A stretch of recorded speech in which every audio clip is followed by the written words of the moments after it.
તો સાબરમતી નદીમાં પાણીમાં છોડાતા ફરી એકવાર ચિંતા વધી ગઈ છે।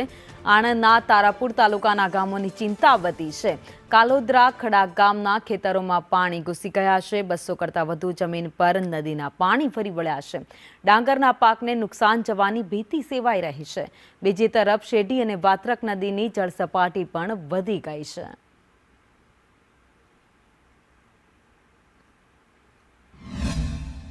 ધરોઈ ડેમમાંથી પાણી છોડવાના કારણે સાબરમતી નદી બે કાંઠે વહી રહી છે અને બે કાંઠે વહેવાના કારણે અત્યારે ડાંગરના પાકમાં પાણી ભરાવાનું ચાલુ થઈ ગયેલ છે।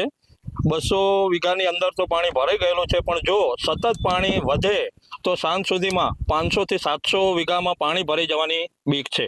તંત્રને ઘણી એવી બધી ભૂલો કરી નાખે કે તારાપુરથી મેં દુગારી જે જવાનો રસ્તો છે તેના પર કાંસ ખાતાવાળાએ જે માટી નાખેલી છે એ ઝાઝા ભાગે જો નદીનું પાણી નીકળશે તો તેના લીધે મોટા કળોદરા હોય, ખડા હોય, જાફરગંજ હોય, આ બધા જ ગામડાઓને પાણીનો ઠેલ લાગવાનો છે। આ વર્ષે પણ આ સાબરમતીનું પાણી વધારે પડતું જો બહાર નીકળશે તો તમામ પાક ડાંગરનો નિષ્ફળ જવાનો છે।